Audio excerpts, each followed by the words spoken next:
Well, hello everyone, and welcome back to the Costumeco channel.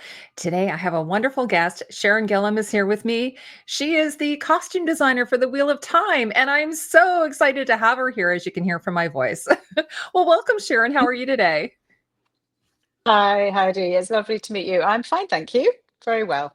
Wonderful. And I'm in Canada and she's in Prague. So she's across the pond. And I appreciate you taking the time out of your day to come and chat with us about this amazing show.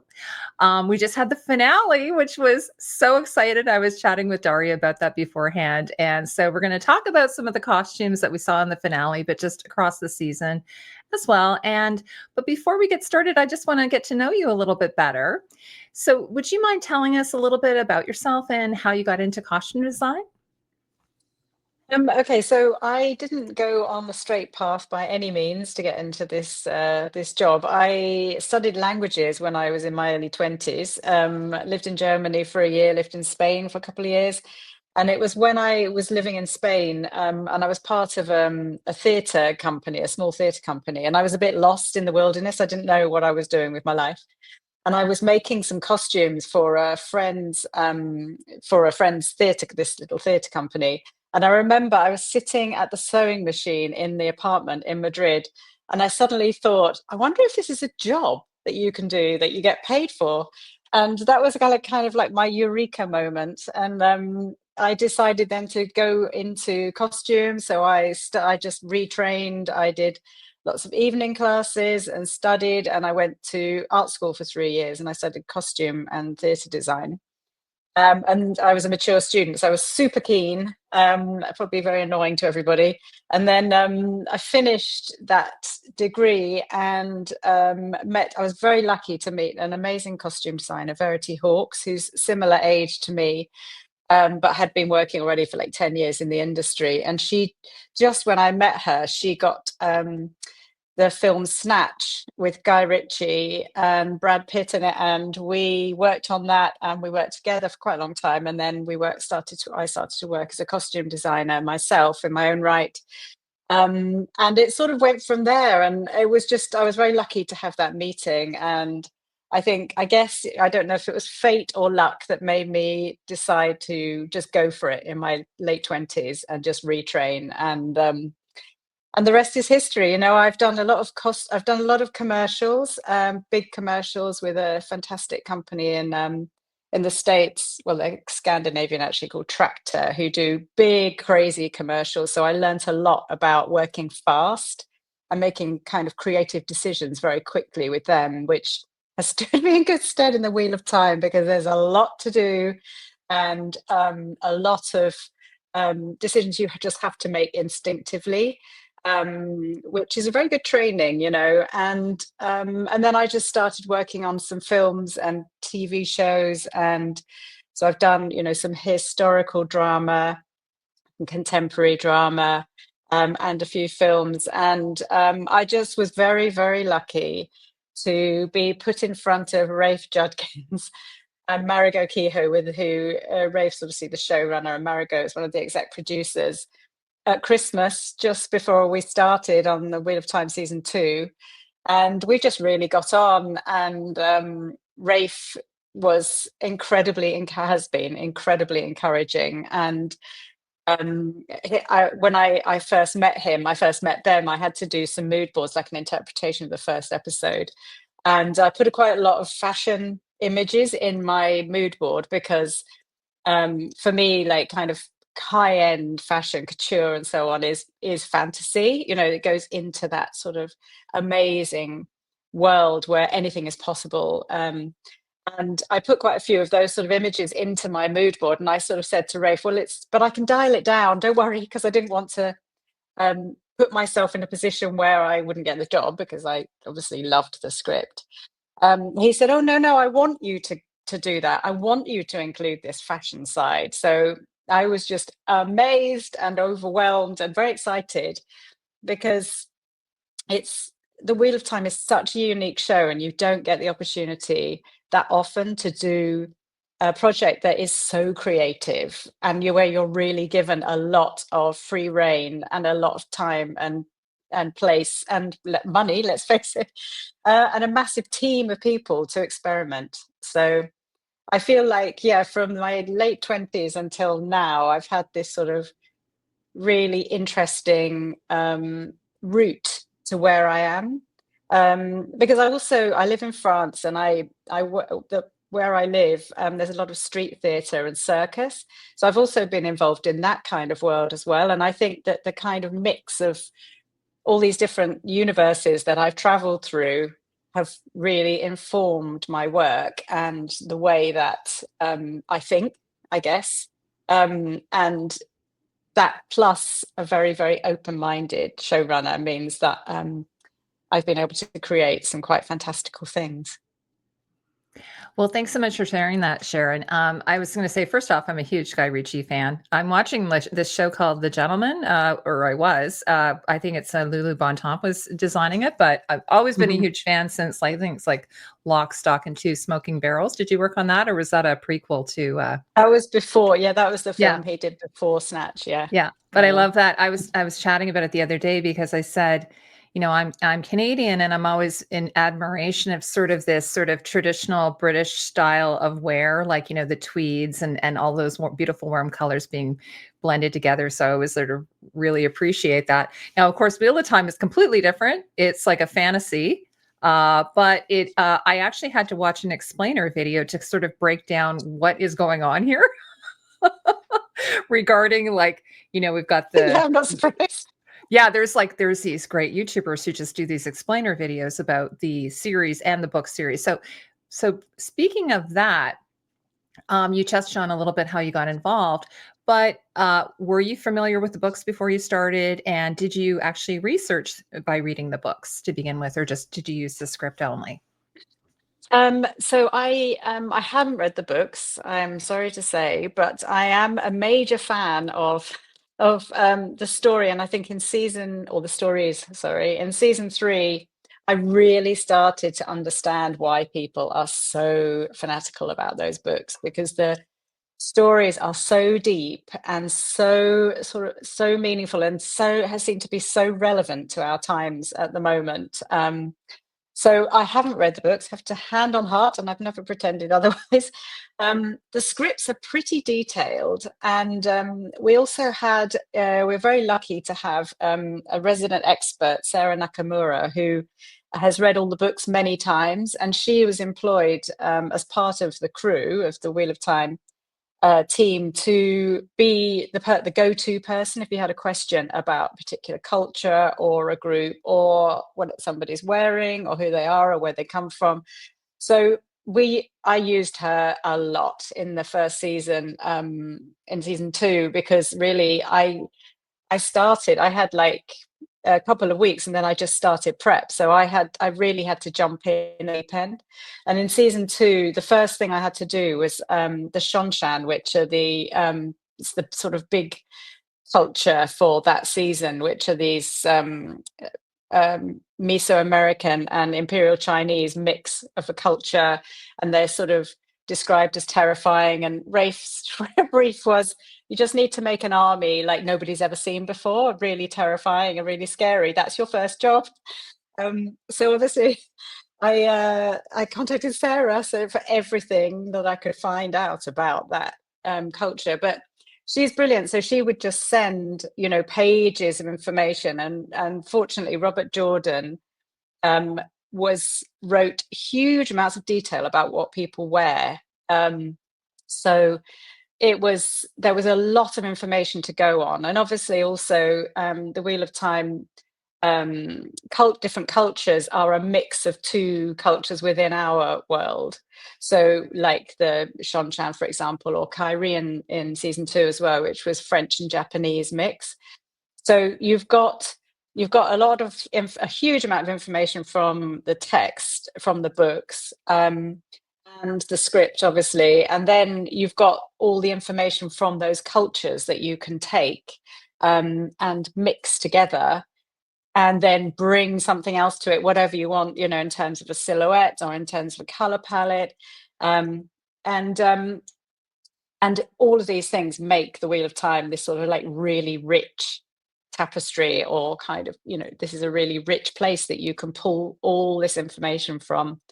Um, so I feel like, the books are also, this series, sorry, is also an interpretation. It's of the books. It's not slavishly book by book, because apparently that would take 64 years to film or something, or watch, because there's so much of it. So it's, I kind of worked in the sense of what I needed to know for that group or that culture or that person, and used as much as I possibly could from the original text, from the original source, because I was also aware that the Wheel of Time has a massive fan base as a series of books, and I want to respect that. I'm not coming in trying to impose something totally new, and Rafe is an absolute total fan, so it would be wrong for me to come in and go, no, I'm not doing it like that. I'm going to ignore everything in the source material when the source material is so rich and fertile. So, yeah, I think I was lucky that there was a lot of information there to use without having to actually read the books themselves. Well, Sharon, you were saying you had like a pretty short turnaround time there. And so one of my questions was, because I didn't realize actually you had transitioned into the role in season two. Like, so there was a different designer in season one. Her name is Isis Musendin. Hopefully I'm saying that correctly. So did you talk to her at all, or how did you transition from season one to season two? Like, Yeah, without making it looking Isis. too jarring, you know? Sure, sure. Isis is the name of Isis, her my way of apologies. Okay, pronouncing thank you. it. She was absolutely lovely, and she was very generous, and we spent quite a few hours on the phone just discussing what she knew about the characters, what she knew about the worlds, and what she knew about the cast. And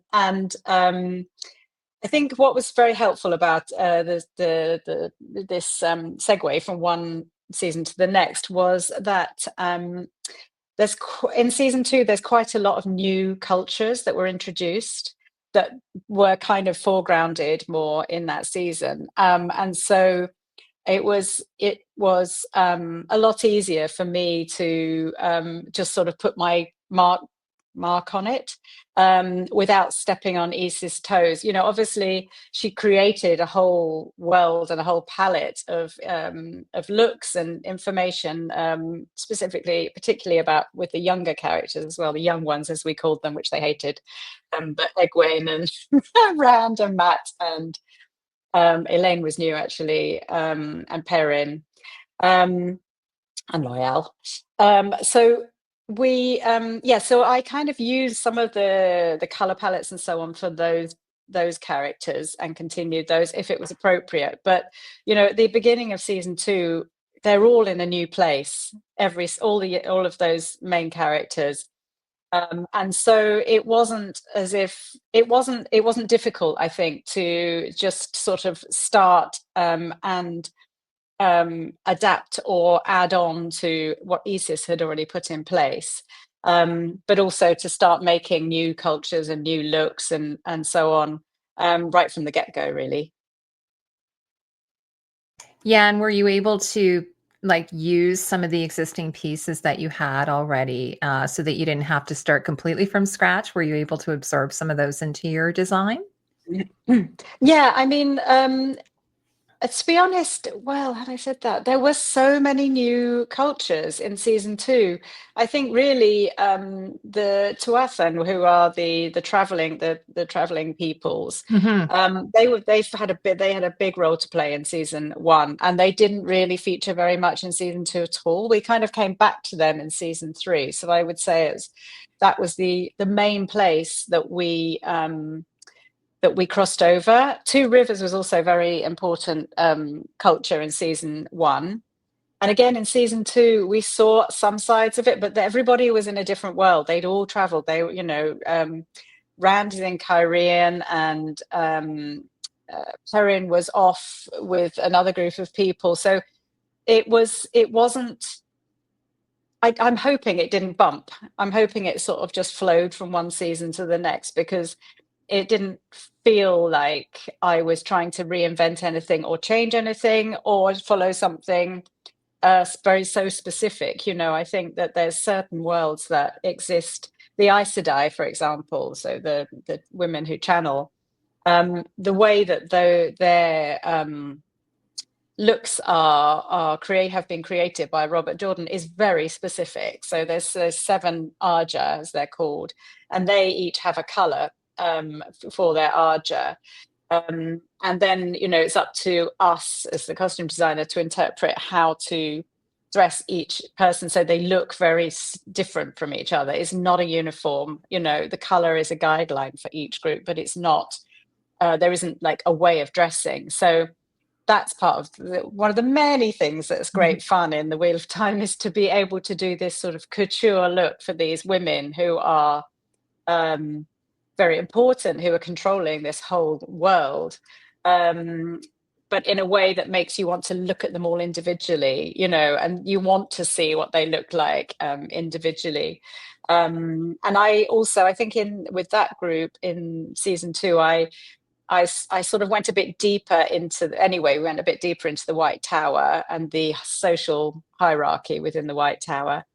And I also, because there's so many women that I found it would be easier if I created some kind of my own framework for each color group, that using a specific type of fabric or a combination of elements or detail on their costumes that would fit into that group. So, for example, the blue Arja are the spies, and so I wanted their costumes to be have quite a lot of fluidity in them, in the sense that they move around and they sort of, you know, they physically move around, and their costumes would have that feel of movement. And in fact, it was great because when I first met Rosamund, I said, "Oh, I had this idea about your costumes being quite fluid," and she said, "Oh, that's good, because that's what I want. I wanted like some kind of flowing garments." So we were already like on the same page, which was great. And I was going to then, say, actually, your hat is kind of meringue colored. Did you do that on purpose? It's sort of like a cobalt blue. Nothing is done by accident. I was I going to have say, actually, oh, sorry, go ahead. no, I was going to say I have actually got an Arja, Oh my an gosh, Aes Sedai amazing. ring. Oh, sorry, Yes. I shouldn't hold it like that. Hold it like this, which is green. It was Yes. a gift from my lovely team, and it was actually presented to me by Rosamund, who came to my birthday party and gave me this ring. That's So so lovely. I'm part warrior, which is the greens, and I'm Yes. part spy, which is the blues.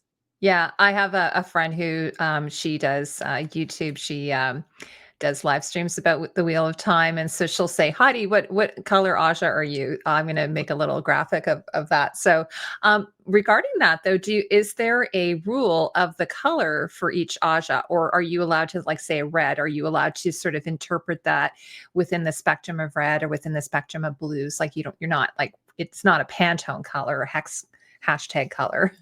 No, exactly. And no, it's not. And I think it would be a lot less interesting to look at if they were Mhm. all exactly the same color. And I think, you know, like a lot of things in the Wheel of Time, when you start to create a culture or a group, and you sort of set a set of rules or guidelines, and then you can start to play within those guidelines. So, you know, for example, Leandrin, um, her colors were getting darker and darker through season 2. Her reds were getting darker as she's becoming darker, like a darker character.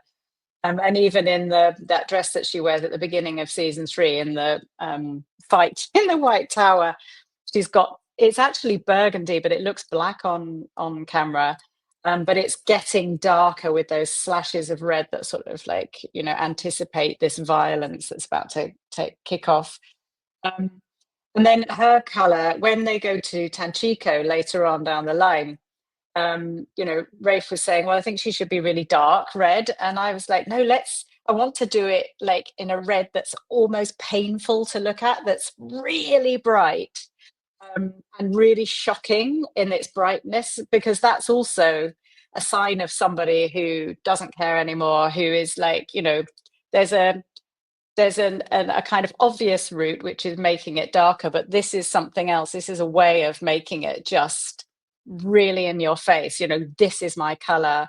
And her storyline is also about at that point about her revisiting her past and her what happened to her as a child. And this, I love the idea of it also being like the color of fresh blood, and it just being this color of violence and danger and so on. So within the White Tower group, I think it's really important. And I did a lot of shopping. We went to India, we went to France, we shopped in London. We bought vintage fabrics and so on, because I wanted to have this whole kind of palette and rolls and rolls of fabric at my fingertips, so that when we were making these costumes for the Aes Sedai, that we could make them all very varied and very different. And in fact, the first few weeks of prep of season 3, I had a massive workroom with the most amazingly talented people in it. I had sort of about 6 or 7 cutters, and each cutter had like 4 or 5 people working with them. That's just in the manufacturing process. And I would take find an image of a dress or a jumpsuit or whatever it was, and show it to them and say, and bring over a couple of rolls of fabric and say, just have a play, interpret this, see what you come up with. And sometimes I was very specific, and sometimes I was much freer. And they all understood the process. They all understood also my concepts behind each Aja group.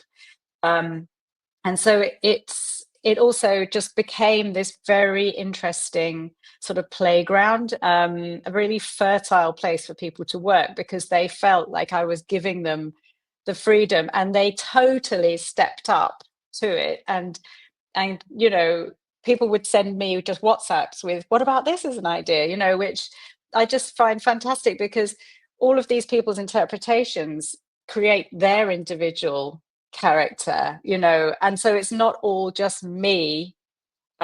It's not just me dictating all the time, because it would probably end up looking very samey. And I think that the fact that some fabrics were vintage, some fabrics were new, some fabrics were very fragile, and some fabrics were really structured, meant that there's so much you can play with in terms of creating a silhouette.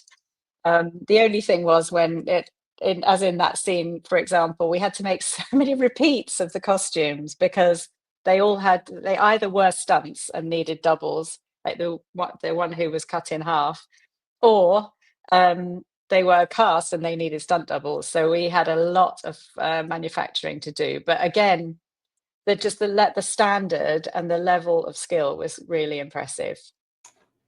Yeah, you're sort of repeating something that I've heard from other designers, that, when you hire a team, you bring together a team. You're working with artisans and craftspeople, and they have their own amazing skills, and they're artists in their own right as well. So, and also, like, I notice you have a lot of pictures of the costumes on dressmakers, dummies, or Judy's, whatever you want to call it.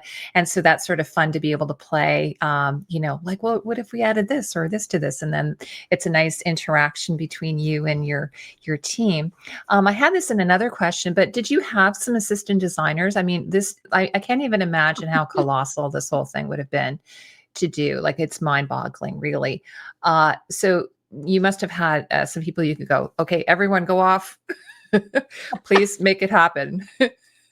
Yeah, I mean, yes, as I say all the time, this is not just me. My team is every single person. Whatever they were doing was a very important part of the whole process. I started off with 3 assistant costume designers, and I think ended up with 5, Yes. because there was so much to do. And obviously, when you're working on a series, you're starting to like do 2 episodes. You start with doing 2 episodes at a time, and sometimes you're doing 4 episodes at a time, and anticipating the next episode. So you do need people. And what I would do is I have a breakdown of all the cast, and I just assign a certain number of cast to each person, so they are working on that character or those characters. I sort of tend to do like a mood board for the character or the culture to start with. And then I have a discussion and a conversation with each individual ACD, and we would then go look at fabrics together, or source stuff, online, or just start coming up with ideas. And they would start taking those ideas for a walk. Um, so yeah, I mean, there's no way that one person could keep all of this in their head. I mean, I am quite good at like multitasking, and I love actually the challenge. I mean, the Wheel of Time is the biggest challenge so far, but of my career. But I love that thing of constantly being excited by new ideas and coming up with something else. And as you said, we had like almost a shop's worth of rolls of fabric downstairs in the workroom. And I also had all the special fabrics, the vintage ones, and there's something interesting, particular a porcupine hide in my office. So I always had these things within my peripheral vision. And I would have a mannequin in my office or in one of the fitting rooms, and I would just take fabrics and just drape them or pin them on around a mannequin.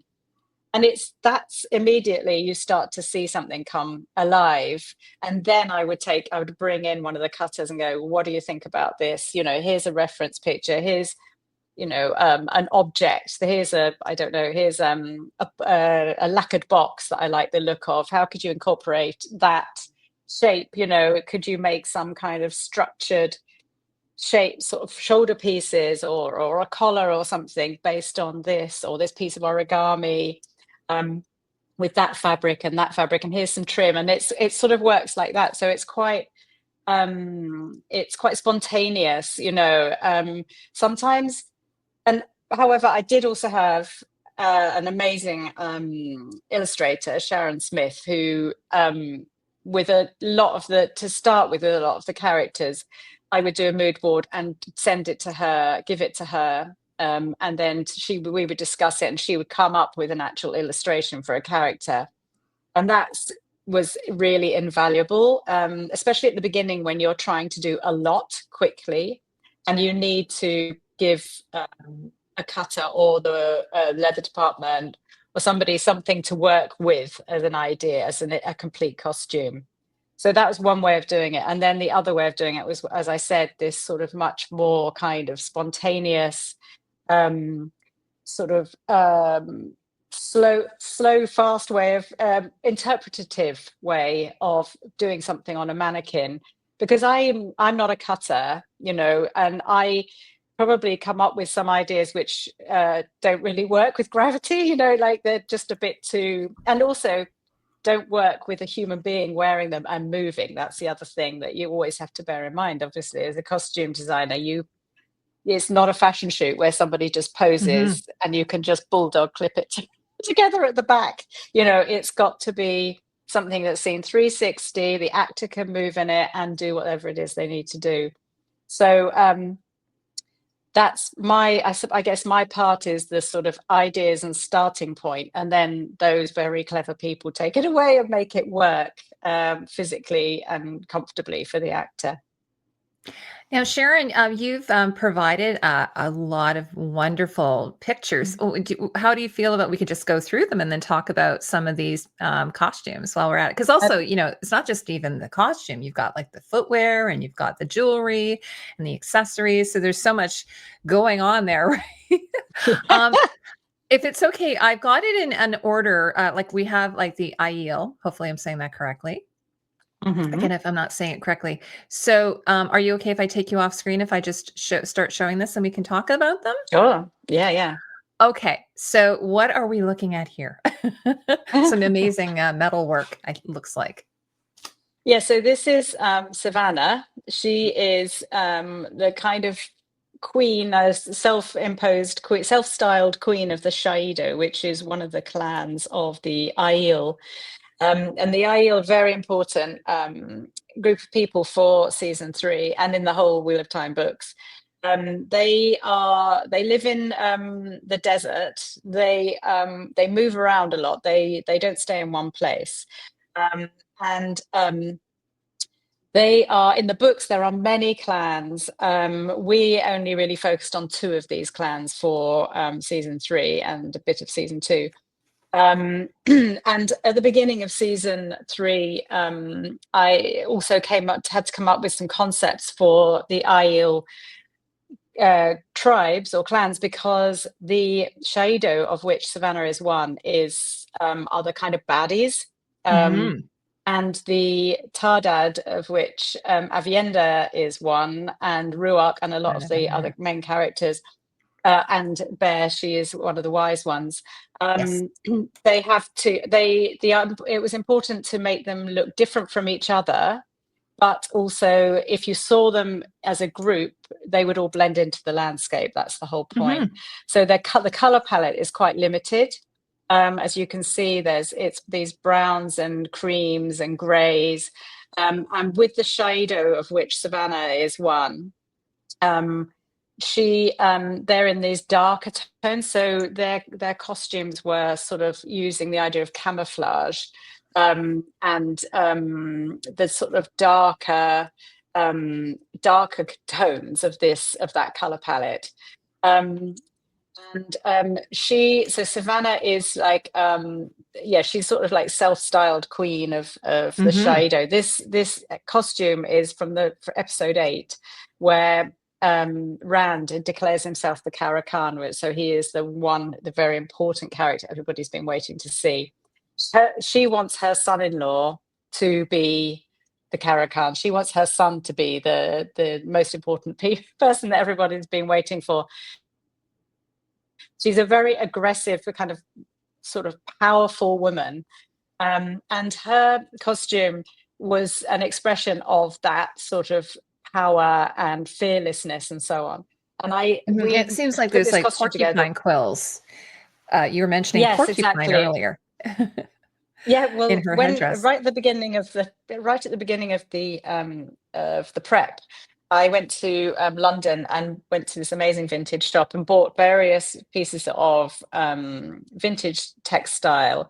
And another place where this man who collects textiles from around the world, and he had this porcupine hide, which came from London to Prague, sat in my office for about 9 months, then traveled to South Africa. And when we were in South Africa, Rafe said to me, "Oh, yes, so Savannah needs to be, she's like the Suroth, Lady Suroth of season 3. Lady Suroth in season 2 is the one with the gold mask and the big headdress." Yes. Oh yeah, And amazing. and he said, "Did I not tell you that?" And I was like, "No, Rafe, you didn't tell me." And so we had to put this costume together in just a few days with that in Amazing. mind, that she Yeah. had to be this incredibly dramatic character. So she's the collar piece was made by Rob Goodwin, who's the incredible couture leather maker, who's been on the team actually from season 1. He created Moraine's famous little Mhm. shoulder bolero, leather shoulder bolero. So this piece, I wanted him to make like a piece of jewelry that looked very armored, and obviously the porcupine quills were there waiting for this moment. um, Yeah, and it looks like she could just shoot them out at you, as a Yes, weapon. exactly, exactly. That was the whole point. This image of, like, sort of fury and Mhm. quite violent sort of imagery. And somebody actually said on my social media that it looked like a skinned snake, which was Mm. not in our ideas, but it totally makes sense for this world where there is very little. They are desert dwellers, Mhm. but you use what you can. And so anyway, so Rob created this amazing structure, which was sort of hung on the back of her costume and then sort of laid down over the front like that. And It's we had amazing because a it actually looks kind of like bronze, but it's leather, that's yes. just rigid. Exactly. It's made with it's called veg tan leather Mm. that we use a lot to make armor, because it can then be painted and dyed to look metallic. Mhm. And very often that's what's used to make these kind of armored costumes these days, because it's much lighter and easier to wear than metal, and And less it's kind of dangerous, sexy obviously. too. It's a little bit sexy. Oh yeah, I mean, like the thing is, look at that. Look how beautiful Natasha is. She There's is. so many fantastic women in this show and I think, there's the storytelling is really important to me. It's a Mhm. characterization, and characters is the thing. That's obviously what's the most important thing. But it's almost also so much fun to dial up the fashiony kind of, that sort of side of it as well, because it's so celebratory. As long as it doesn't, as long as it's still, you believe it in terms of the world and in terms of the cultures, I think it's really good fun to make them, aspirational, beautiful, sexy women. Why not? Mhm. Now, speaking of the IEL, so I know you were inspired by very different, by civilizations, by different cultures, and haute couture. So, what were your inspirations for the IEL then? In that case, Um, where did you draw from? well, again, it was, the color palette had to be very limited, which when Rafe first told me about this culture in season two, I was a bit sort of, oh no, what? Oh no. I I was thinking, to do something in such a muted palette is going to be not particularly interesting. But Hmm. actually, what we did was we used texture as the thing that's the most interesting. And so in this image, for example, that headdress is made of some fabric from India, which is woven in and stitched in that sort of pleated, quilted way. So it had a life of its own already. I just put the fabric onto a head block and just twisted it up into that shape, and it just created this incredible structure immediately. Um, so Yeah, I because think it with the almost looks eye, like her hair. It looks like it could be hair, yeah, yeah. like a plaited hair. Yes, exactly. I mean, I think also with the Aiel, because they're nomadic, as I said. So there's not like a specific cultural mix like there is with some of the other groups, cultural groups. But it just means that, like, here she looks a bit Egyptian, I think, Hmm. and I think part of the joy, one of the many joys of the Wheel of Time, is that you can take things. We are creating our own world, so you can take things from different cultures, if that's specifically listed or told by the books. But if it isn't, you can still interpret things in different culture. You can sort of, without bit culturally appropriating, you can take different bits and pieces and mix them with something very modern, as you said, or something like a period shape, and then you start to create this whole new universe that is not. It Hmm. has all these references to our world, but you can't put your finger on exactly where it comes from. And that's very much the Wheel of Time universe. Is that the idea that we're all going in this circular movement, and we are a point in history, but it all keeps going round and round in the circle. And so you can take something from a textile from the 1920s and paint it onto, or interpret it through leather or weaving or a Hmm. textile print or something, and you can just create these new universes all the time. And so I think with the IEL, it was about how much you can get into these costumes using texture and using different types of natural fabrics, in order to give these people a different social status. Like Ruark here, that cape fabric was Oh, just a lucky amazing! find. Is Yeah. that leather? No, it's not. It's a kind of silk, Really? actually. Oh, And really? it's, yeah, yeah. Oh, I mean, leather, I amazing! think he would have he would have It would have been so expired in the heavy. desert. Yeah. Totally. I was gonna Um, ask you a question regarding this, like, look at this shot. Oh my gosh, so gorgeous. Like, was this, a candid photo or did, between takes? yeah, so I was very lucky to have this really fabulous standby department, costume standby team. And I just said to them, look, let's have some fun in these amazing environments. If you can ask the actors very nicely if they would mind just coming off to the set if they've got a half an hour free or something, and just to create some photographs, or just after we finish shooting, would you mind just letting us take some photographs of you? And because they all loved their costumes as well, they all were very happy. So it looks candid because she's a beautiful actress, and she knows even how to be photographed in a still, Mhm. Nukaka. But I think these photographs, it's also, we were in the most incredible place with the most incredible lighting. So we were Mhm. very lucky to be able to take pictures like this. No, because I was going to ask you, was this South Africa you said that you Yes, shot the desert scenes? this is the Northern Cape, which is on the border with Namibia in Oh, South so Africa. beautiful. Yeah, Because I was yeah. going to ask you, there's another designer I work with. She shot overseas, and she said she went out and took pictures of the rocks and everything, so that she could, like, because I'm just looking at like the rocks, and then of course the skyline, which is with the beautiful purples and everything in there, and it just sort of looks like you've lifted those colors. Did you sort of have that in mind when you were designing this? Yeah, I mean, I think I had some reference from the art department from Andre Nekvasil, who's the production designer, of the locations that we were going to.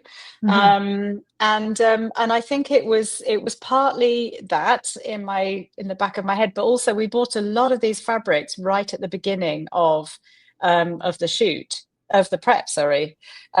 So I think that, sometimes these things kind of just come together almost um through the universe. I don't know, but Yeah, like the same here. I mean, like again, her costume looks like it's sort of lifting those. Of course, the lighting is amazing, just lifting those colors from the rocks and the sky, and exactly. And so it's also, almost like an I art think, form in itself. Like aside from the, it looks like you would see this maybe in a photo spread in a fashion magazine or in an art magazine. yeah, I mean, I'm always banging on about how I'd love to do an exhibition, or like, do a photo shoot, a series of photo shoots of these cultural groups together in particular locations, or even, Hmm. in sets where you get that feeling of them kind of really belonging to their environment. Because I think I did have to sort of stylize the colors to an extent across the board in all the different cultures, because otherwise everything just ends up looking the same or a bit muddy. And I think that what I was going to say was also, I think I have to give a huge round of applause and gratitude to the my textiles breakdown department, who did all the breakdown on all these costumes, all the aging, so Hmm. that these people, that you believe that they live in this environment, you believe that they've just been living in these clothes for many, many weeks or months or whatever. And I think that's another reason why they blend in so well with the location, because they have been worked on so much to make that feeling of the real thing, And I always talk about the Wheel of Time as like grounded fantasy, and that is important to me, and to Rafe, in the sense that it's not sci-fi. It's these people, you want to believe that they really exist. Yeah, I mean that's one of the reasons why I know you're a fan of Game of Thrones, I believe, and that's one of the reasons why that's like one of my when I got started in like watch or doing this channel, one of the first shows I did was Game of Thrones, and I just loved how immersive it is, and that's how this show feels like really lived in. And I was also thinking about like I remember when I was reviewing Star Wars that Alec Guinness, he had this sort of very rustic robe that he wore in the desert. It's supposed to be Tatooine. And apparently, Alec Guinness himself got down on the ground and just rolled around in this because I don't know if they were doing, I don't know if they were doing distressing, and maybe they were back then, but it really makes it so much more immersive and feel lived in if you see these characters with their costumes broken down. And that is maybe the difference between this and fashion, but you can definitely see the beautiful distressing on this. I just for the sake of time, are you okay if we go ahead with the next section? I know we spent some time on this, but it's just Sure. stunning photos. I just enjoying it. So Andor, well, let me, hopefully these are in the right order. So here's one. Yes, that's Lord This was, Gabriel. I love, this actually felt very Japanese to me. What was sort of your inspiration behind it? Well, in fact, Andor is so the Queen Morghese is the sort Mhm. of head of the royal family, let's say, of the Wheel of Time world, and they are Oh, sorry, wrong one. There she is. that's okay. Yeah, there she is. And they are they're the cultural reference is sort of Tudor England. Hmm. And so I mean, I've kind of taken a few liberties with the interpretations of Tudor England, but I think the rose is important, the red and white is important as a color palette, red, white, and gold, and so that was sort of like the starting point. There's lots of iconography in Andor, like the lion or the lioness is the emblem of Andor, and Hmm. because Morghese is the queen, I wanted it to use the lioness rather than the lion because it's a female in charge, not a man, and with this character, with Lord Gabriel, he is her consort, so he's sort of her other half, and he is revealed to be a dark person, a dark character in the Hmm. story. But at this point, we don't know that, and he is very flamboyant. And Rafe's brief to me was he should look like he's dressing for the Met Gala, which Yeah, is like so. yeah, he feels like a dandy a bit. Yes, exactly. He's playing a part. Yeah, he totally is performing that role. And but at the same time, he's not the king. He is second in Mhm. command at least. I don't know if And I can zoom so in a bit here. I wanted Yep. to I wanted him to have, like, actually at one point I wanted him to have a veil, be like a bride and her be like the Oh, groom. yeah. And he did at one point in the one incarnation was going to have sort of like a veil over his face, but it wasn't right, and it was kind of sending the wrong messages in terms of the books and the storytelling. So he But ended he's up got in this this. wonderful earpiece. Yeah, Is that an yes, earpiece? exactly. Yeah, Oh, it's I kind of love it. I piece was of trying to ear zoom in, but I jewelry. can't, unfortunately. Thought I could, but it Yeah, won't let me. it was just sort of gilding the lily really with him. Oh. So it sort of, yeah, it has a sense of Japanese. It has the other thing actually in his costume that is important is that the bad characters um in the Wheel of Time are often their costumes, their clothing is often Mm. asymmetrical. Ah, yes. So you can see here very clearly his costume is half one fabric and half another. And if you look at often like Leandrin's costumes are often asymmetric, and so on with quite a lot of the bad characters. And that was something that was established by Mm. Isis and Rafe in season one. And so that was something else that was quite fun to play with. But it was great creating this look for him, and he loved it. You can see he can write really. Oh, yeah, he's got a um cane. yeah, he really went for, went for I it. love the what I love is how you've taken the contrasting fabric and almost created sort of a collar look for it. Like, it looks like you've got a collar and a collar and a collar. I don't know if that was Yes, intentional, yes. but I That's I just well, love that. yeah, I mean, that again, there was a costume drawing done for this character, an illustration by Sharon, my illustrator Sharon Smith. And Andy Benksik, who is a Hungarian cutter who I've worked with for quite a long time, she created this beautiful cutting of that collar that, again, yeah, just gives it this sort of feeling of layering, but it's very clever cutting. And I think one of the things that we did with another one of the Forsaken from season one was to use this Japanese cutting technique. This is not really an example of it, but Andy did it in season two, which is it's from a book called Pattern Magic, which I don't know if you're familiar with, but No. it's ways of cutting clothing where the elements of the clothing sort of almost it's like magic. It is like Mhm. magic where the collar would sort of just disappear into a seam, so you wouldn't have a collar and revere, it would just be part of a collar that would come out of a seam. And so it's playing with the Wheel of Time idea as well, is playing with this idea of really, really contemporary cutting techniques with traditional shapes or fabrics and so on. And this collar is kind of an example of that, where it's not three colors, but it isn't, and it's just Mhm. very, very cleverly done and Yeah. still kind of leaning into that asymmetric thing. Yeah, Sharon. So now that we're talking a little bit about this, because, like I was mentioning to you, I had to watch this explainer video about how this whole civilization came about. So we're in sort of a little bit of like, you're pulling from different periods, but we're sort of in a bit of a medieval, I don't know what you would call this civilization. It's certainly not an industrial civilization like we live in, but it sounds like they've fallen into this, like the world has collapsed. But because the dark friends or the dark ones or what have you, I mean, they would have known of this earlier time when we would have had advancements, I guess. Is that a correct assessment? So you are sort of drawing from contemporary and then blending it in with the more sort of medieval feeling type civilization. Like I'm not sure if I'm characterizing that correctly or not. Or Yeah, your no, you're thoughts on right. it. Absolutely right. The idea is that we are at a time in the wheel in the circle of life, Hmm.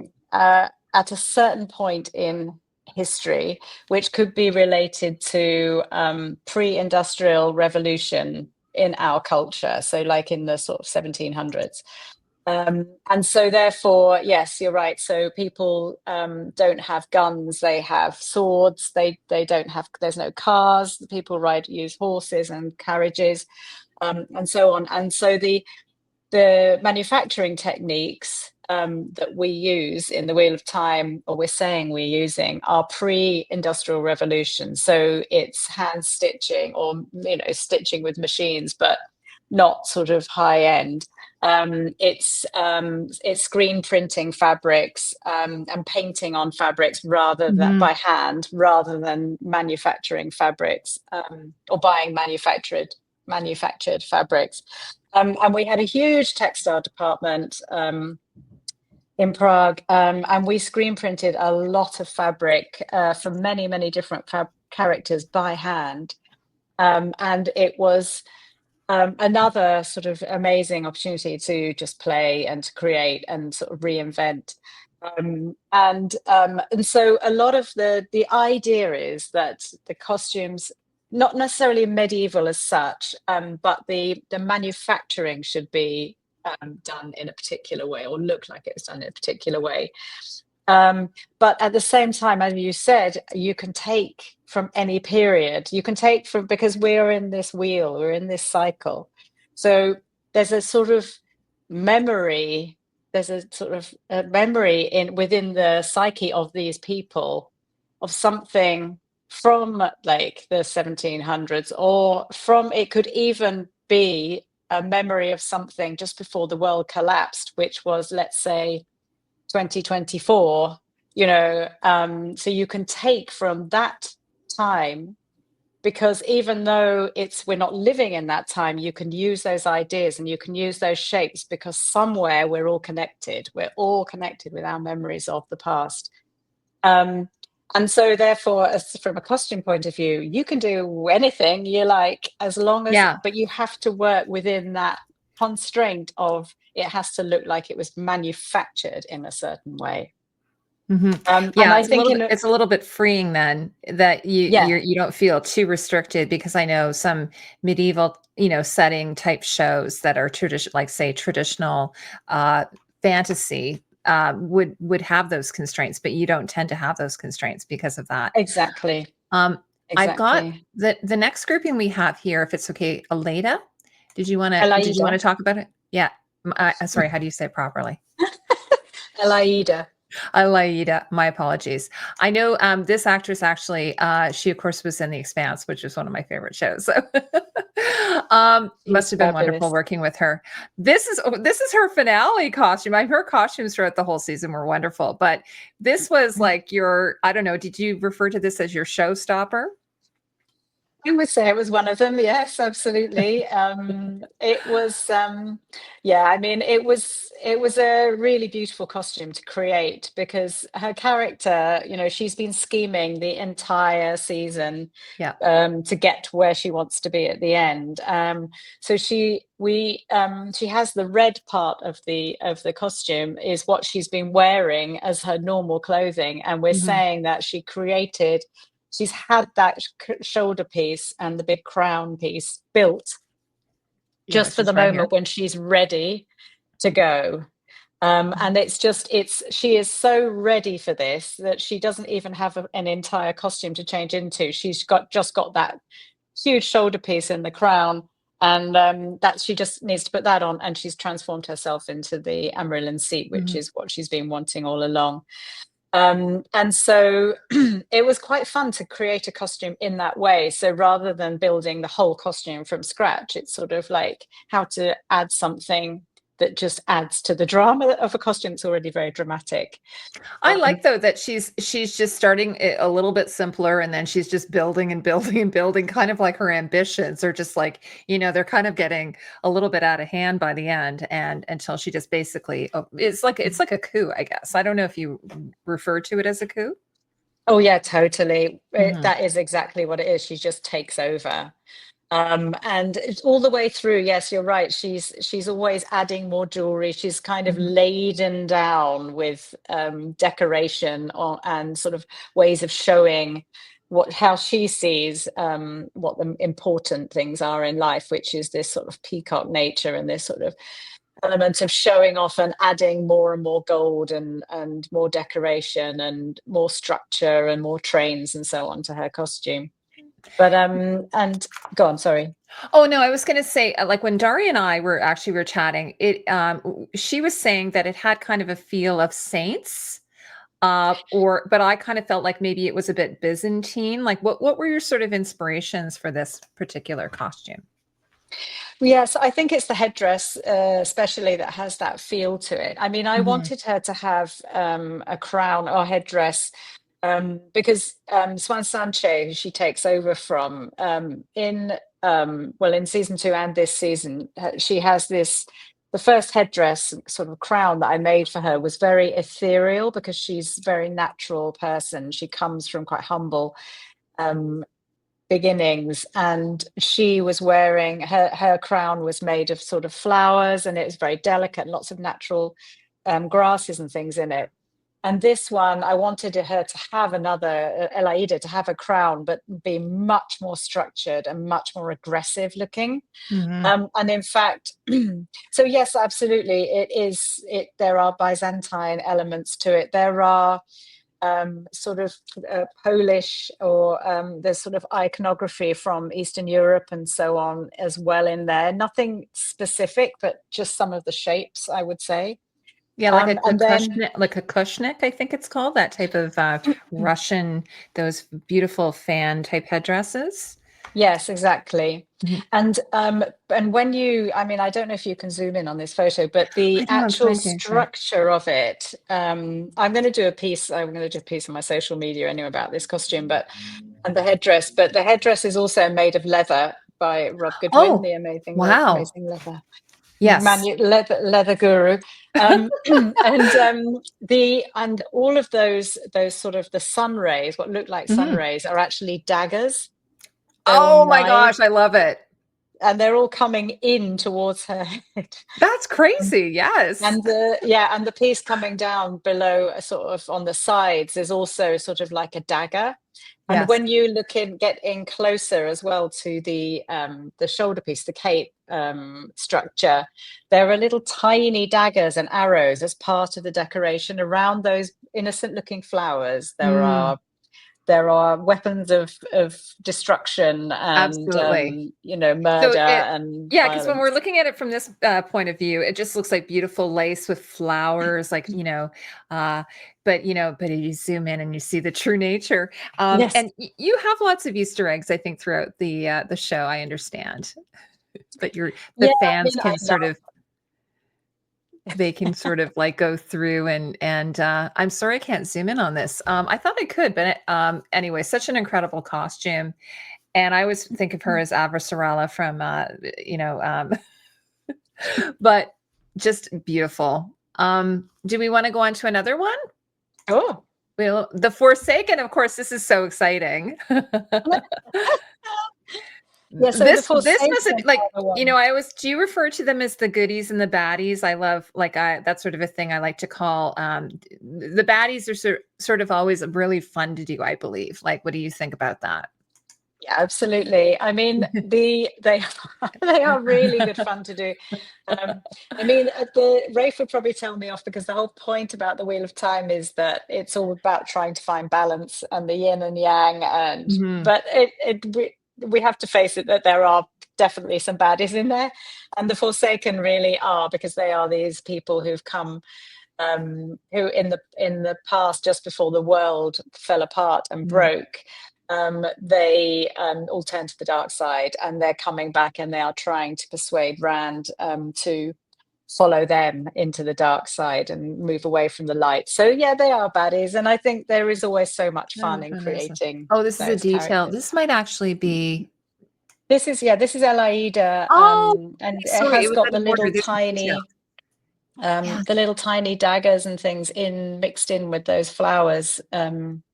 But again, it's Yes, probably you need to really zoom in to have a and look then because whoever it's you're yeah, you can see that they had to use all these tools to do all these the gems and all the details and everything. yeah, So yeah, beautiful. exactly, So exactly. yeah, because this is Egwene, right? I guess. In Yes, that's Egwene. Egwene. So there was I in love it. episode in episode 4, there's this the where Rand goes through and Moraine go into Ruidian, and they Mhm. see visions of Rand sees visions of his ancestors, and Moraine sees visions of her possible futures. And one of the futures that she sees is herself being killed by Lanfear, who's sort of Mhm. like her nemesis. And the young characters, so Egwene, Rand, Matt, Nynaeve, Got them all here. Perrin, and Yeah. Elaine. Yeah, that's Nynaeve. Are We see a moment? It's a moment of them as Forsaken, and That's Matt, so right? yes, Oh, that's I Matt. love it. And so it was a really, I mean, these moments were on camera for such a short space of time, but that's Rand.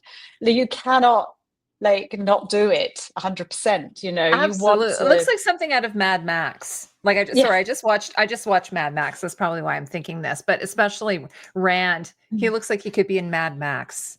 yeah, absolutely. In a kind of couture Mad Max, because everything Absolutely. is really dialed up. Well, no, Um, I was gonna say I saw these on your Instagram and I was kind of confused because I was like, when were these? And then so that makes sense. It was in uh that sort of scene. So these are all Yeah, it's there's these sort of gorgeous. it's scenes with Moraine where she's seeing her futures, and the camera is moving round, and each time the camera moves around Mhm. and goes down, you go into another version of her. So you don't ever see any of these in any detail whatsoever. They're all just moving slowly towards her, and then it's gone.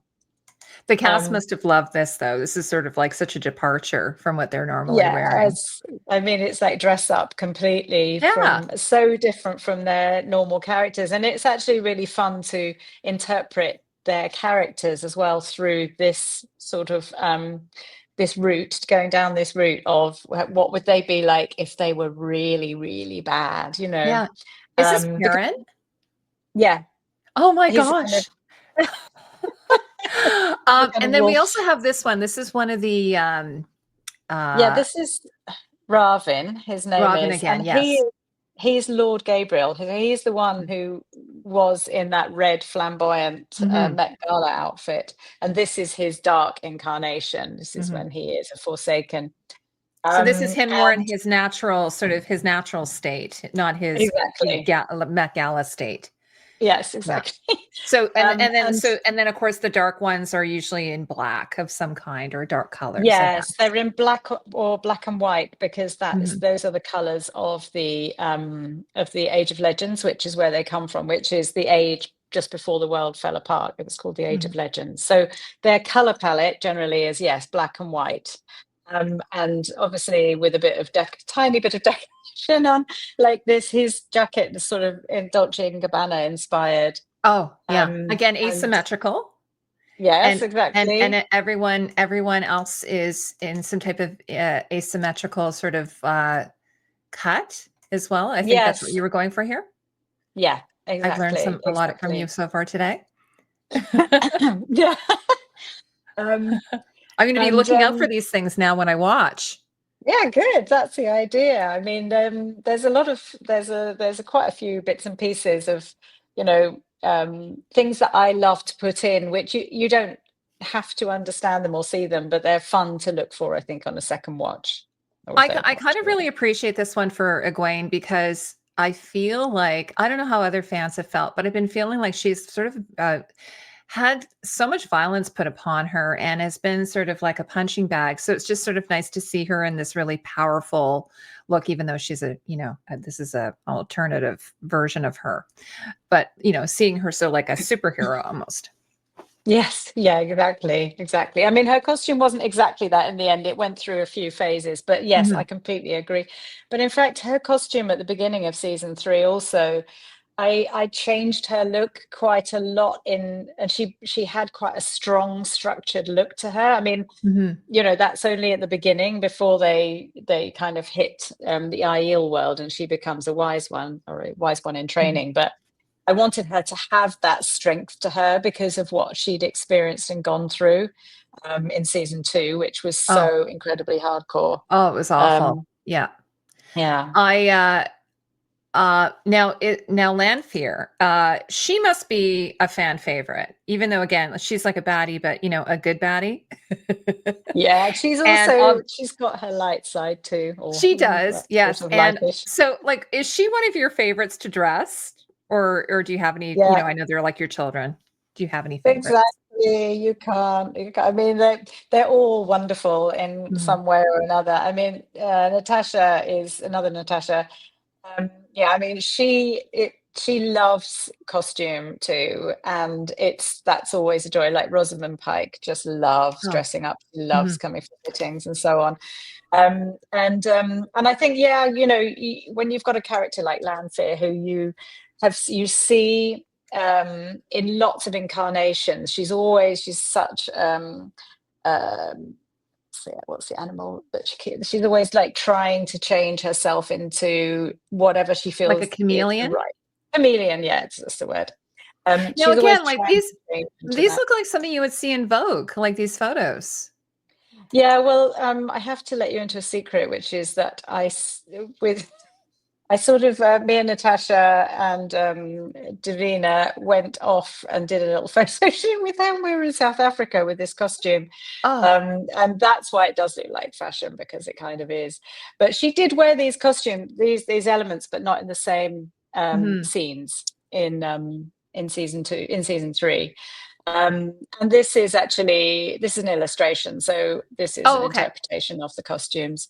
But this one looks But like it's actually like you've done it in a studio or yeah, exactly. And it was just to play, really. We had this I love amazing, it. huge train on that cape, and Mhm. I just wanted to have some fun with the fabric while it was all in this great big huge piece. So we created this. We had fun doing that, and sort of just playing with the idea of the show as well, of yin and Mhm. yang, and what that means, and what her character means, within the Mhm. story. And this is actually still from shooting, so this was a real Yes. place. So this is so you cut the train at this point then?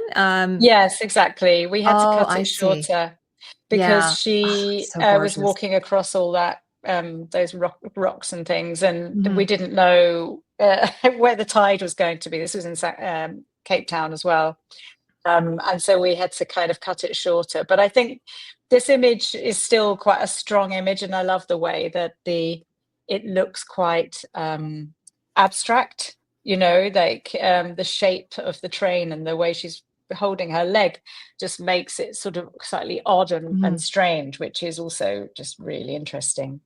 And that fabric is really neat. Like again, like you were kind of reminded me of, you had the one for here. Is it sort of a similar type of fabric? Well, this Or one is silk, so that's much more of a natural fabric. okay, and Similar this was a idea in the synthetic? sense that it's cut. Yeah, so this is synthetic. This is like a netting, very fine Oh, netting, okay. with squares of kind of almost plasticky fabric, like two Oh, squares appliqued one on top of the other over and over again. And we bought it from Switzerland, actually. There's an incredible company in Switzerland that does sort of couture fabrics.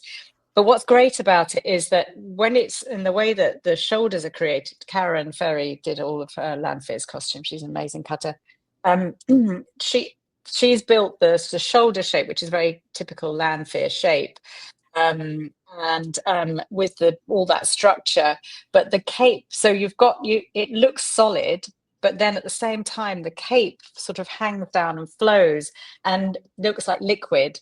So you have Mhm. like a really interesting play, almost like the fabric working in two ways simultaneously in the same costume, which is really unusual to be able to have something that's that ethereal and that's solid, in one costume.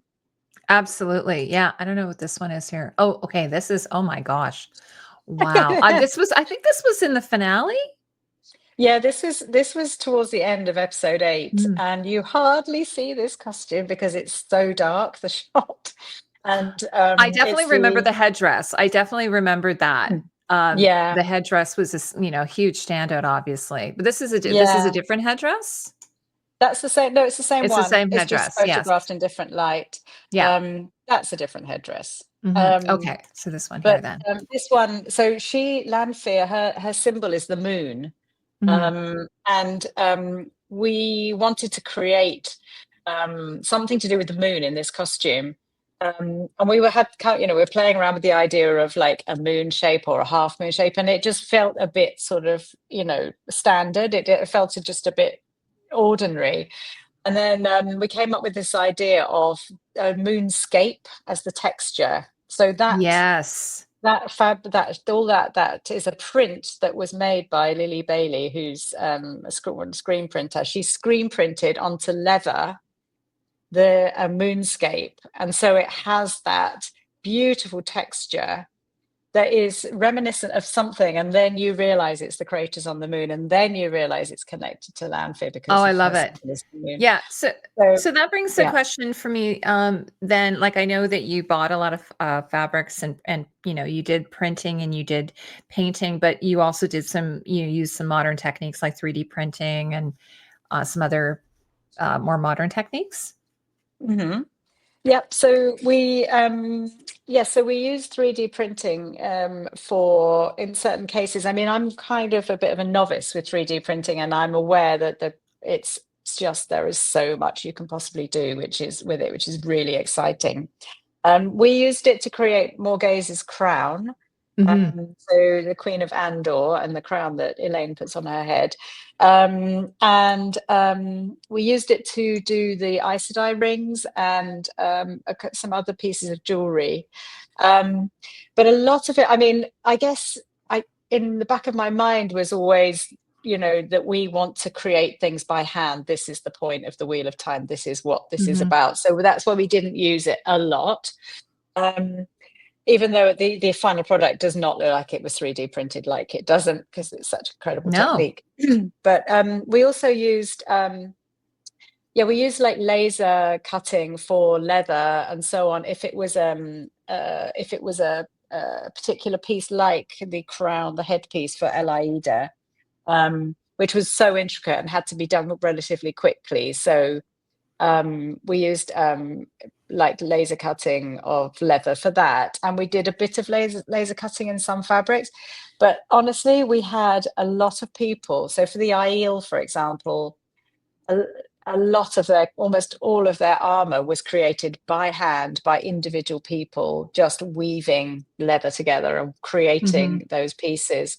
So it's really nice to use these very modern techniques, but as much as possible, we did try to do things that felt like they had been done by hand, because you also, when you have something made by hand, you see those imperfections that make it feel really, really real, rather than a perfect symmetrical, finish to something, which I think is really lovely. Now, this outfit that Lanfear is wearing, did she have a version of this last season, like in season 2? Yes, yeah, Oh, okay. she Yes. did.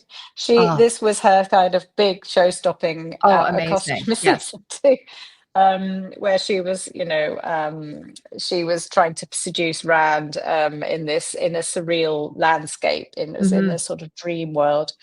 Um, and I just wanted to dial up the sort of fetishistic side Oh, of her yeah, because, absolutely. I love it's it. just quite understated. but because she comes from the future, so Mhm, you can, that therefore she is a character whose costume can be really contemporary looking. mhm. And that was what where this all came from. And then she, in that moment, as I was saying, with Moraine, when she's in the rings, she is one of the Forsaken. She is going to kill Moraine, so she's with this group of Forsaken with the younger characters, and that's where this photograph comes from. Now the next one, we talked a bit about Leandrin, about, her colors and so on. So here's some pictures of her. And so here's one. Now, is this at the beginning of the season? You were talking about how Yes, her palette kind of yes. changes as you go along. Exactly. So this is an illustration for her first costume, Mhm, right at the beginning in the cold open of episode 1, where she is in the White Tower. So she's in tokenistically in red, mhm. but she's, as you can see, is asymmetric, and the dark side is at least half of her costume. And I bought some fabric. I think it was in Germany. This sort of Oh, silk sorry, that's fabric, getting ahead there. that's okay. That had these sort of like, it was had lots of things printed on it, including this sort of slash, this red sort of slashes. And I loved it, but it was very busy. So we had this fabric created, and this was actually digitally printed because it was so complex and we needed a lot of it, um, for all her repeats. And that fabric was printed, and we tried out different sort of darknesses and lightness of the background color, but I wanted to keep it in that sort of dark burgundy color, so it still fitted a bit with the red Yes. world. And then this is her after she's been Oh my god, so burnt yeah, and this is the battle. No, I have a question for you. So, I don't know if this is an Easter egg. So she's got like one color. I mean, she's asymmetrical. She's got one color on one side and one color on another side. So is that showing to the audience that there's still some good in her until this battle happens? Like, what were your thoughts on there? Is she being torn? Um, Well, that's, yeah, absolutely. I mean, yeah. I think a fabric like this is great because it's really opening to the interpretation. So you could say, yes, that the darkness is coming out of her and the red is still there, Mhm. but it's being Oops, taken sorry. over by the darkness. There I have it. And I love that idea of that way of interpreting it. I think that that fabric tells a lot of stories in itself, but if you, again, it sort of works as an Aes Sedai outfit. It Mhm. doesn't have to Yeah. go There beyond she is. that. Of course, it's trashed. Yeah, yeah, How many how exactly, many how exactly. many of these did you have to make? You must have had to make so many. Oh yeah, I think we probably made about 8 of those costumes Oh, because she has, she has to have one. She has to have. She was also on the harness. She was on a harness, and when she was lifted up, when Swan Sanchez, Sofia Canido, lifts her up and starts to throw fireballs at her. So when these costumes are made, we have to make one that will fit perfectly when she's standing giving a speech. Then we have to make one that's big enough to fit a harness underneath, and can be chopped open for the cables to come out through. And then she has a stunt double who needs that, and then she needs mhm. different stages of that costume. So yeah, I think There's we made she's about covered. 8. Yeah, exactly. I was gonna say she is using a cell phone, so, the wheel of time. only only Um, offset. I was gonna say, actually, this dress, like, without the over red dress, oh my gosh, that would just be gorgeous to wear to, you must have people say, "Do you can do commissions?" Do you because it's just so that fabric is amazing. Yeah, I mean, it's I a just silk. love it. It's a sort of heavy Oh, silk. I think it's like yeah. silk crepe or something like that. So it has that lovely movement because we knew she was going to have a wind machine on her and all kinds of things like that. Oh, But yes, I mean, that's the joy of having some time in prep to go shopping mhm, and be able to just choose things because you love them and not know what they're for, but have them in the stock. absolutely. Um, and the ability to be able to reproduce something or recreate or make some fabric. I mean, I bought a piece of fabric in this vintage shop in London that was about 10 centimeters long and about 5 centimeters wide with a lovely pattern on it, just a scrap of fabric. And I took it to Lily Bailey, who's the textiles guru, working with Jan, who's the head of textiles. And I said, "Oh, do you think you could you reproduce this?" And so she copied it, she scanned it, and then worked graphically to Wow. reproduce it and made it into meterage, which we then made many repeats for a costume for Nynaeve. And so that's the thing, like the world is your oyster in this job. You can Mhm. just, it's just limited by your imagination. You can do whatever you want, create Yep. whatever you want. Now, I know this isn't your department, but, she looks like she has sort of like a 1940s hairstyle here, but then she goes completely wild. It's kind of like, I'm letting my hair down.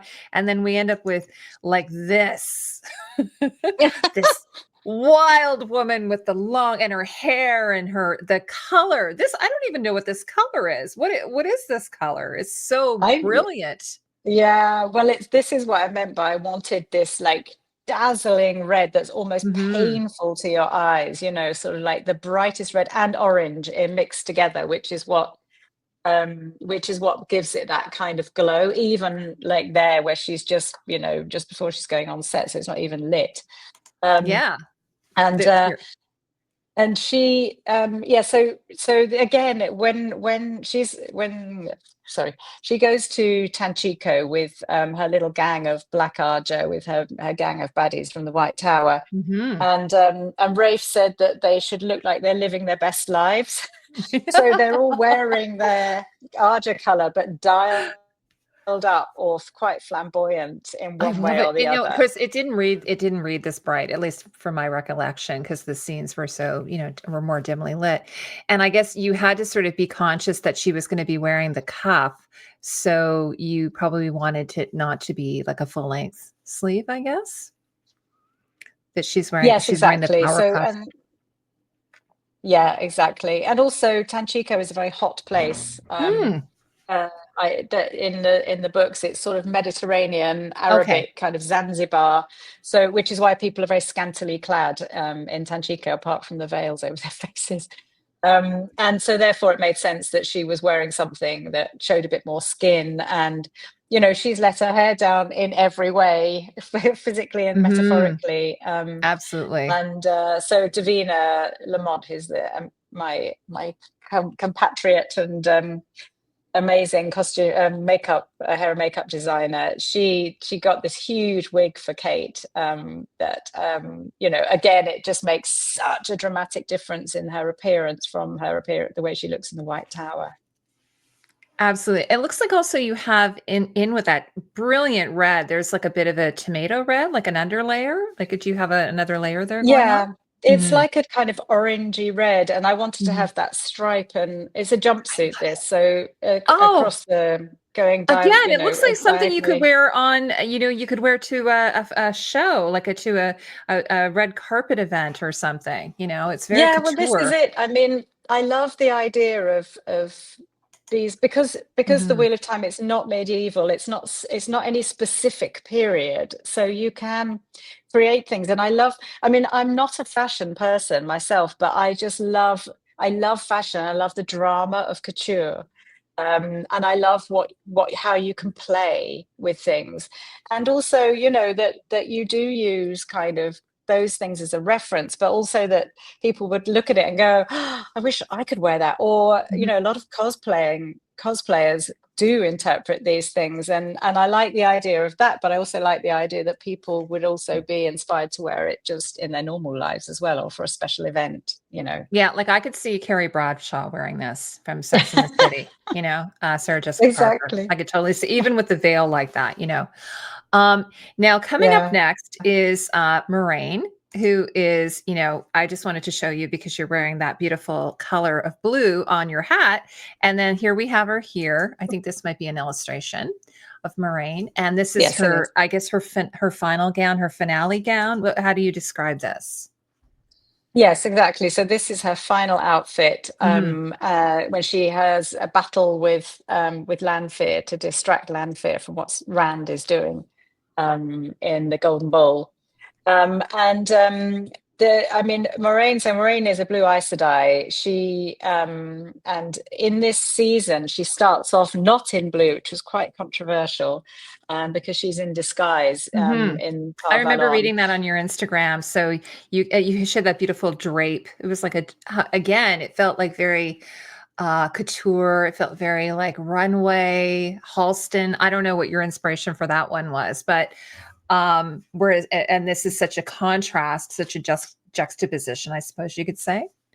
Yeah, exactly. And I mean, Rosamond is an absolute delight to dress because she loves clothes, but also she has a great figure and she's very, very easy to dress and make look even more beautiful than she already is. Mm. But the idea with her costumes was that she gradually regained her blue because at the end of season 2, she has started to regain her powers as Mhm. an Aes Sedai.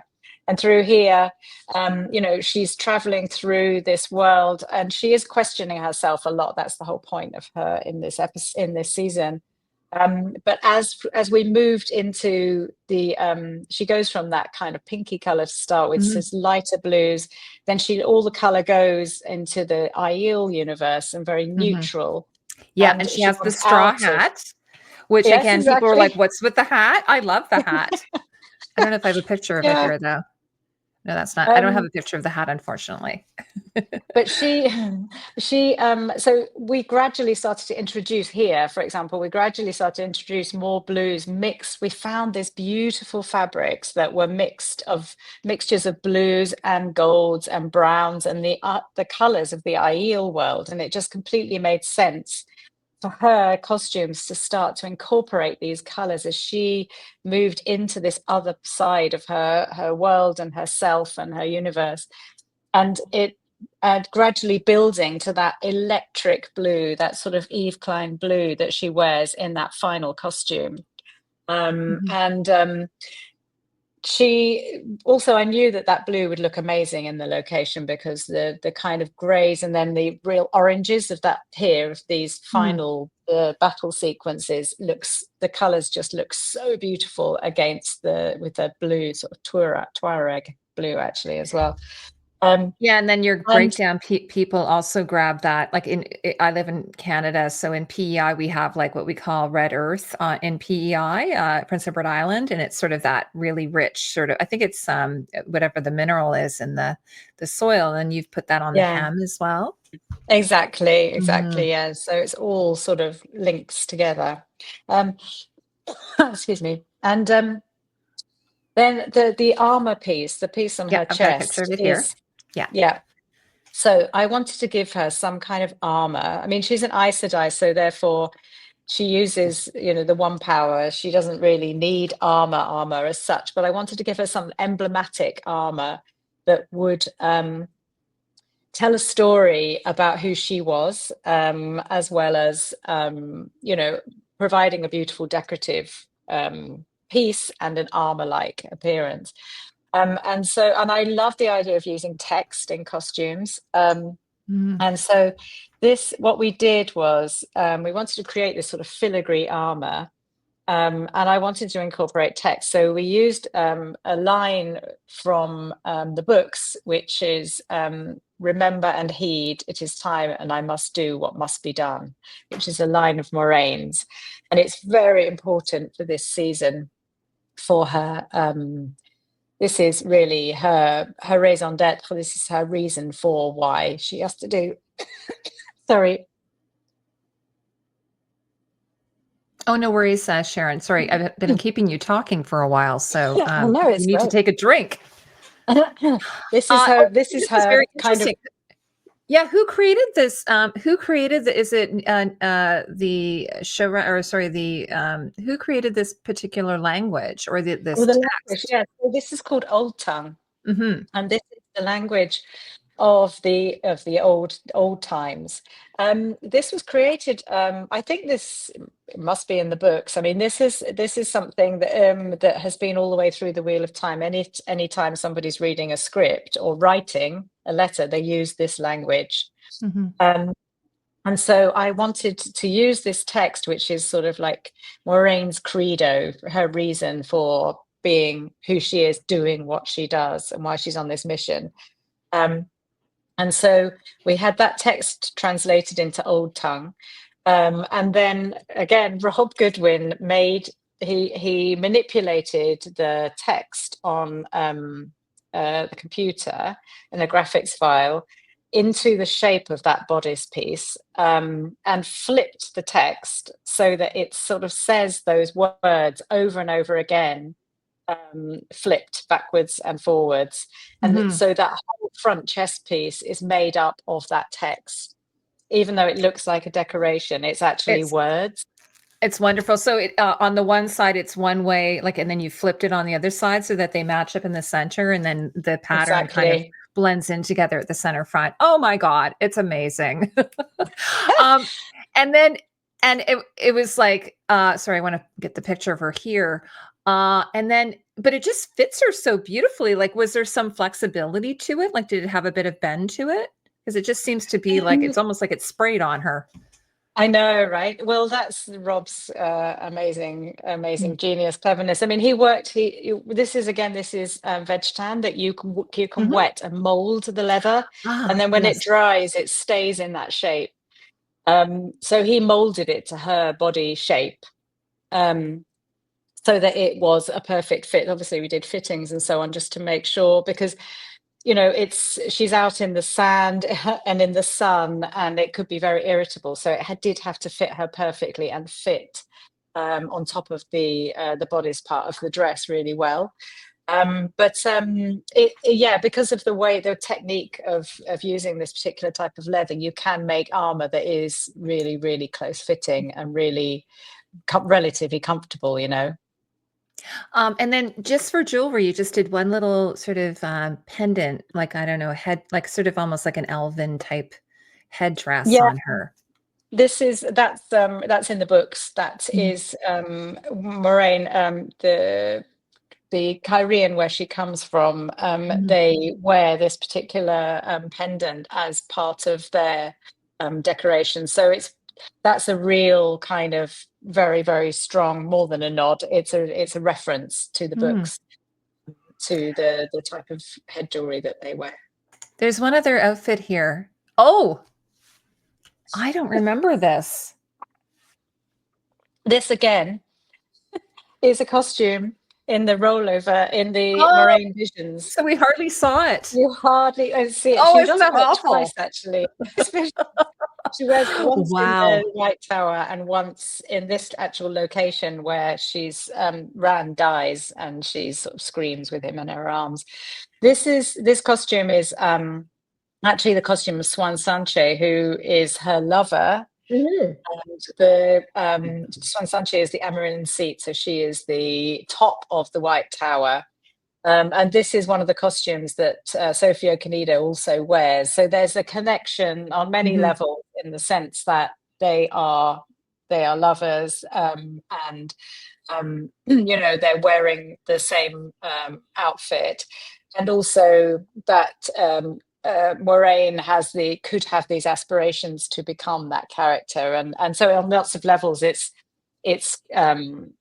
you don't really know. It's symbolic in a positive and a negative way at the same time. Yeah, absolutely. And of course, it's a heartbreaking scene in the finale. I have to Absolutely. ask you, were you ever a fan of Charles James? I know he's an American designer, but he loves those cape sleeves, and I noticed that you love to use cape sleeves a lot in the show.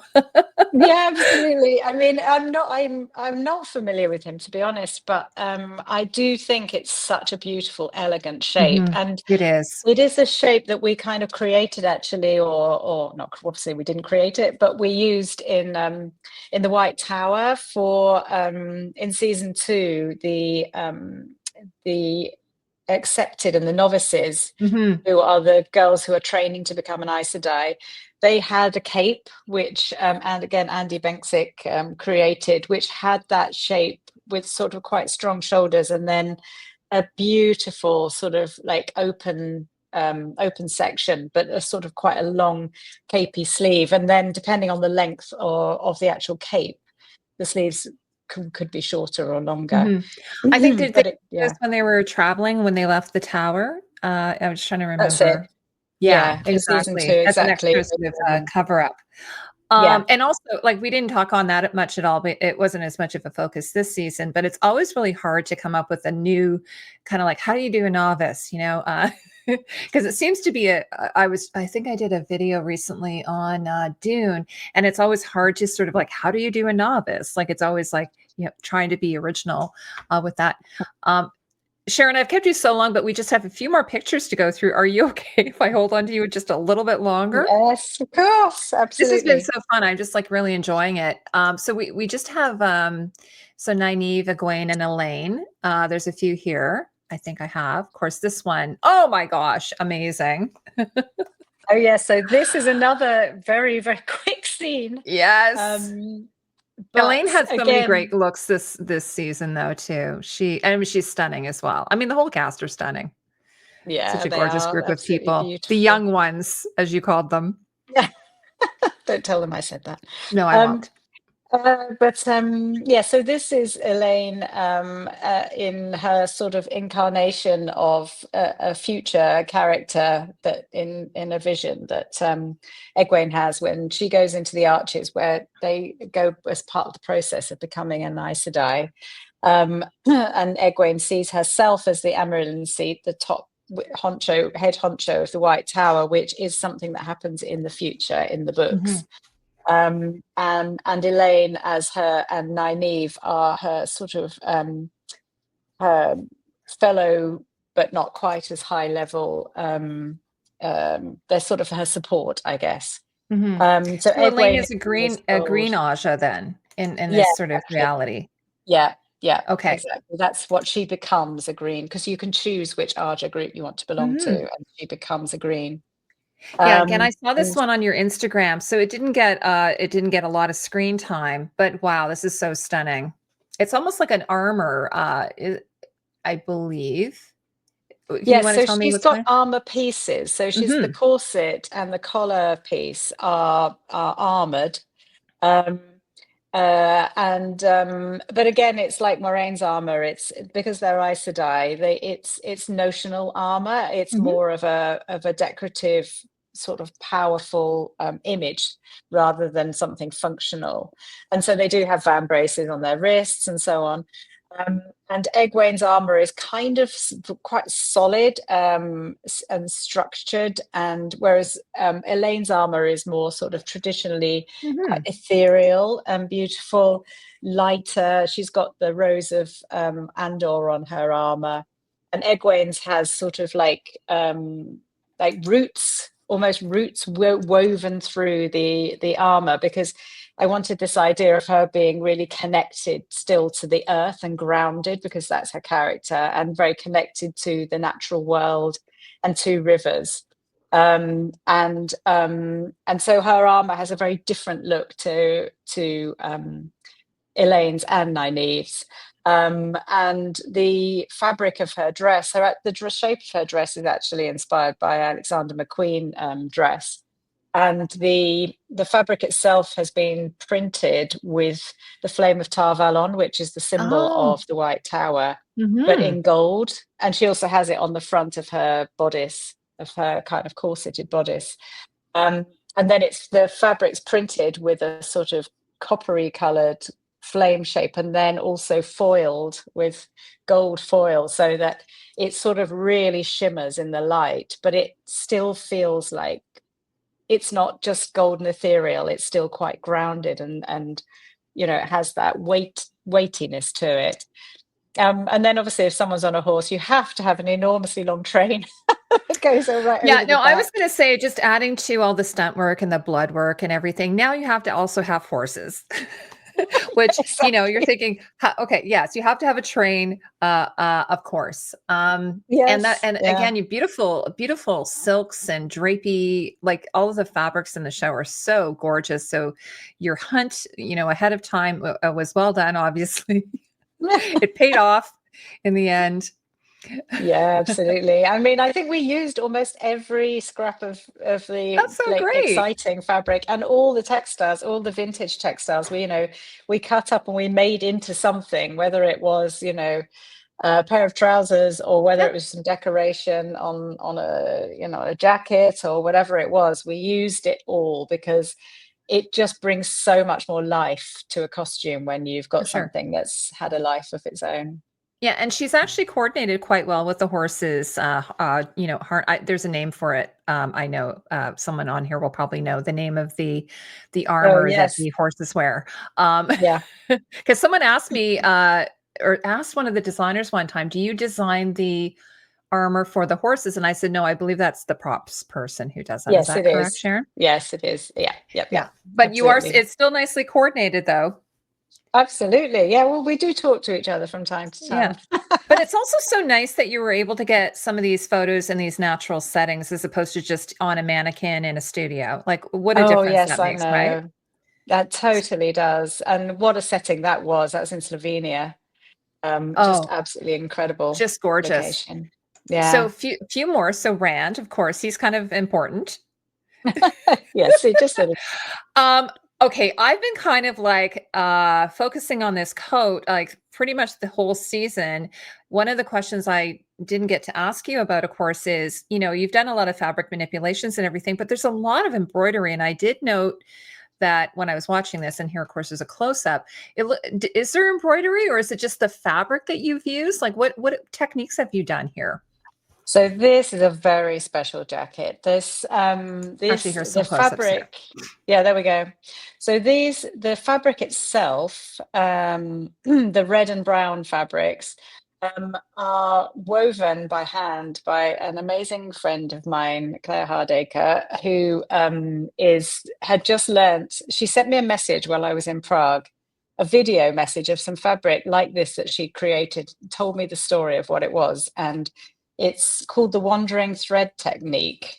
So you can see in that third image along how there's a Mhm. line, that white line that sort of moves through the fabric. That's the wandering thread. And she said, so this is the story of my life. The wandering, this is me moving through my life. And as you weave the fabric, you create this pattern. And the little triangular shapes are Mhm. important events that have happened to me in my life, or moments, or something, some dawning or realization. And as I was listening to this or reading and watching this message, I just thought, oh, it's Rand's story. This Mhm. is Rand's story. She's telling me like this. This is so deeply meaningful for his character's journey through this series. So I asked her if she could weave this fabric for us in the colors of the Aiel world, Oh, um, yes. and with this storytelling idea in it, that this is Rand's story. I mean, this jacket just appears. This is not in the books, and it's not anything. It doesn't make any logical sense, but it made a storytelling sense and a kind of metaphorical, spiritual sense to me, because it really expresses what his journey has been. Um, and I wanted we were put the jacket together, or started to put the jacket together, and I felt like it was missing something, and it needed something from his Two Rivers um, life, which is the another really important part of him and who he is. And so the blue, it's partly finished actually in the second picture in. The blue stitching is like the sashiko stitching, which is like a Japanese stitching technique that we used Yes. in the Foregate in beginning of season 2. So it sort of references that a bit, and it's all hand stitched with Oh these my different gosh. blues. And the sort of main section, the sort of front section there is a piece of a fabric that we used for one of Lanfear's costumes in at that time in the Foregate in season 2. So it's partly Lanfear, it's partly Two Rivers, and it's partly his Aiel destiny, all woven into one really beautiful piece of work And of that course, like, fits it into just the. looks so amazing In the setting as well. Well, again, this could be something I could see someone loving, like a, couture piece. It feels like a couture piece again, someone Yeah. wanting to wear this. But I was like, I couldn't figure it out. I was like, is that ECAT? Like, is there embroidery going on there? I couldn't quite figure it out. And so just having these really wonderful documented close-up images is just so cool. So the second picture in is that, so it's not quite completed, the embroidery, like, does it continue on until you get to the final piece here that, like, Yeah, we see here? exactly. It sort of peters out towards the bottom, and then it Mhm. goes in and out. It sort of crosses over into the woven browns and terracotta Ah, yes, that makes part of sense. the So fabric. you can't quite see that sort of like the, where the blue starts and the sort of that Exactly. beigey color.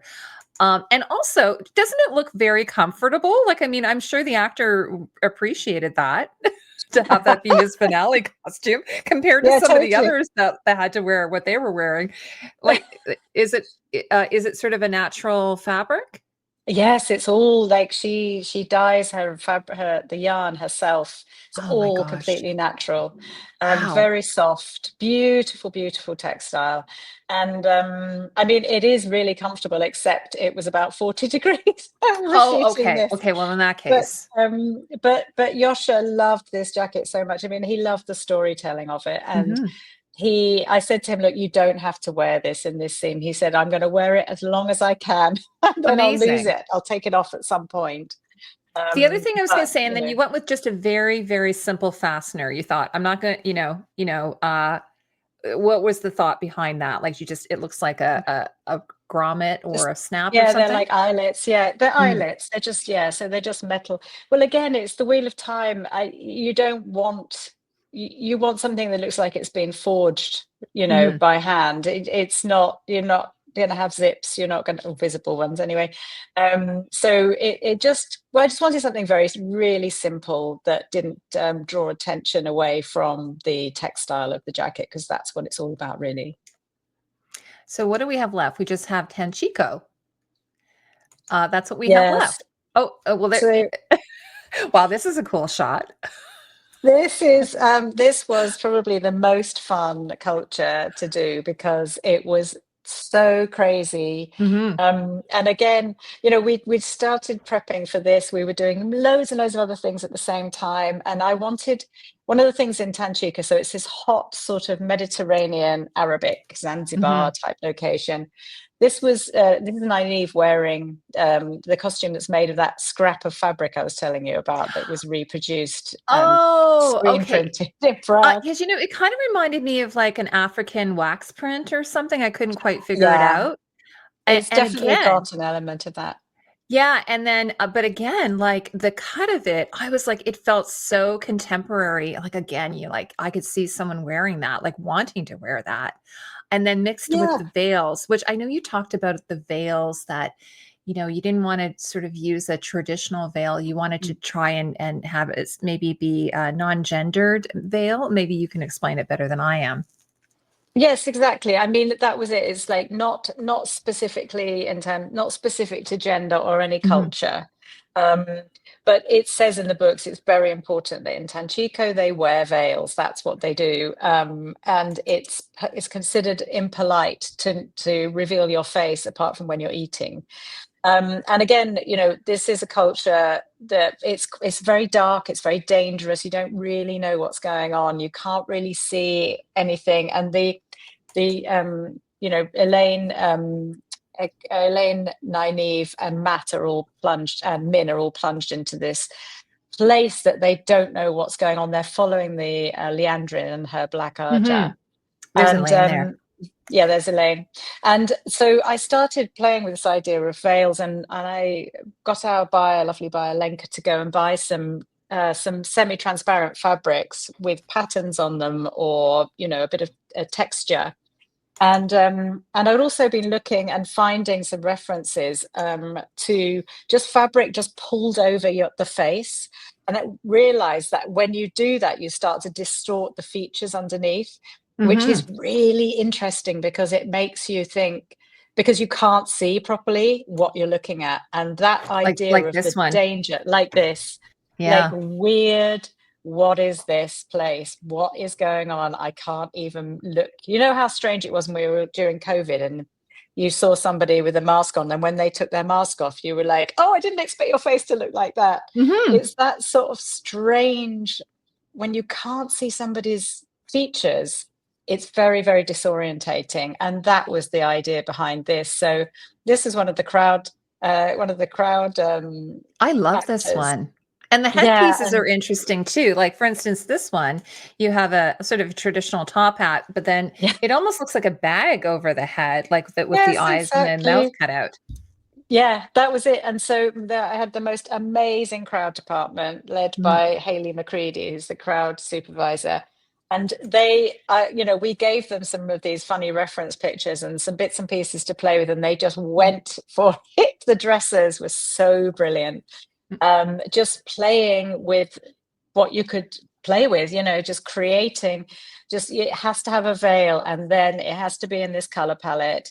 mhm. And we also printed some fabric so this printed this one for Nynaeve, but we also, and we did this in season 2 as well, like created a textile that was unique to that location that we invented for that culture, and then printed it in different colors and on different fabrics and so on, so that there's a sense of unity and identity mixed with other fabrics as well, but the color palette is very important. Mhm. And then the veils and the lack of being able to see people's faces just created, and the darkness and the shadowiness just made it all very strange. Yeah, absolutely. By the way, I know I don't have a picture of it, but I adored Elaine in the season finale. She had this beautiful, like black head wrap that sort of just draped down. Uh, Yeah. what was the inspiration behind that? Well, it was the same thing. I mean, we Mhm, created this sort of turban thing for Elaine mhm. in Tanchico. Um, and the whole point was they were supposed to be sort of undercover. Yeah. So They weren't doing a very good job of it though. yeah, right. And this beautiful girl with long, very long golden hair Mm, was not exactly undercover. So I wanted to give her another headpiece, like a kind of, mhm, sort of another version of a turban, I guess. And the long piece hanging down was what she would have used as the veil when she was out and about. mhm. So that's where that came from, that idea. Yeah, but anyway, well, Sharon, I just want to thank you. Oh my gosh, you took me through all of these amazing, and we didn't even get to cover everything. I would love to have you back at some point if you were happy to come back. I'd love to. Because Honestly, you can tell I love talking about well, it. because also your season 2 costumes are so brilliant, and we didn't get to talk about any of those. So maybe at some point you could come back and you could talk about that. Now, I know you're in Prague. Sorry, you're in Prague, right? Correct. Yes. Okay. And you are working on another secret project? Or are you allowed I to don't tell know us how what you're working on? secret it is. Oh, it's not a It's secret? a contemporary show. Oh, that's sort of a nice change. Yeah, yeah, absolutely. And we are actually in the same studios as we shot The Wheel of Time Oh, in, which is kind of wonderful. strange.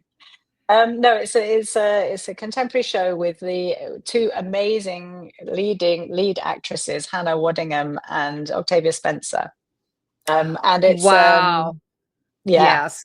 A huge fan of and Hannah. Well, she's in Game of Thrones also, she's not she a very is, nice person in that, but of course she's yeah, no, I adore her. And sorry, Octavia Spencer, you said as well, is a wonderful actress. yeah, So yeah, that's fun. Is that more of a shop show? Like, are you buying the costumes for that, or do you have to make yeah.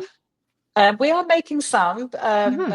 but yeah, we are making quite a few actually where we can. I mean, I can't hold myself back if there's any opportunity to make something Of from course. scratch. I would do it. But it's a lot. No, it's a lot more buying, which is interesting. It's quite fun to be going around the shops again and seeing what there is Mhm. there and sort of reinventing it a bit from time to time. It's an action show, so there's a lot of stunts. Oh gosh. Um, Okay. yeah, so that's a sort of whole other world, and it's a series as well. So you have to be on the ball and you have to be very organized to make Mhm. sure you get everything in the right place at the right time. But it's And fun. so It's when are fun we to do something. expecting do you have any idea when that will be coming out? Will be 2026? Yeah, I would think so. If not the end of this year, because we Oh, finished okay. shooting in June. Okay. So Um, possibly. Yeah. And they're editing obviously as they go Mm. along. So I haven't actually been given we finished shooting in the middle of June. So We'll have to have you come back watch and this talk about space. it. Now, the big question, you probably can't answer this. Is there a Wheel of Time season 4? Oh, if only I could answer. I know you can't. Okay, it's We okay. all have our fingers crossed, our Well, toes crossed, I our feel pretty everything's confident. crossed. The reviews, of course, have been just, amazing. And I think season 3 actually has had like the biggest like accolades that I've seen. Season 1, I adored season 1. It didn't get as well, but season 2, like, and then season 3. And of course, I think I read that you mentioned this maybe on Instagram, that the worlds just keep expanding. So, you get to explore. And then if we do have a season 4, you'll get to do more exploration. And that will be really fun for you, I hope. Exactly. I mean, that's the Mm. thing. It's like it's a bit like a drug in the sense that it feels at the beginning, it's like, oh, there's so much to do. And then once Mm. you just get your head down and you start to organize and put things into groups and categories and get amazing people around you who feed and like respond to all this excitement, you just like, I don't want to do that culture again. Give me something new. I What are you know. thinking, ID? Absolutely. I know, Yeah. a new land to explore. Well, I want to thank you so much for taking the time to coming to chat with me. And again, I hope you can come back. Maybe you come back and talk about season 2 if you would like. But also, I'd and love thank to. you for sharing your next show, which I'm going to. Do you know what network it will be on? Amazon. Sorry. It's Amazon Oh, Skydance. Amazon. Okay. Yes. Oh, so Yeah. like Wheel of Time. Okay, great. So, and everyone who stayed with us and watched this, thank you so much. I really appreciate it. And of course, Sharon is on Instagram. You can follow her. She posts regularly. You're very active there, I've noticed. You have a I know. very Well, good I following. in the same way that I love talking to you about it, I mean, I just want to share the work because it was so beautiful. And it's not about me, it's about all my team and their incredible Mhm. creativity. So I'll make sure to add your Instagram, but also you have your own website. So I'll add a link to that as well if people want to go check out your website. And thank you everyone for spending time with us today. I appreciate it. Take care now. Thanks, Bye. Heidi. Bye bye. Bye.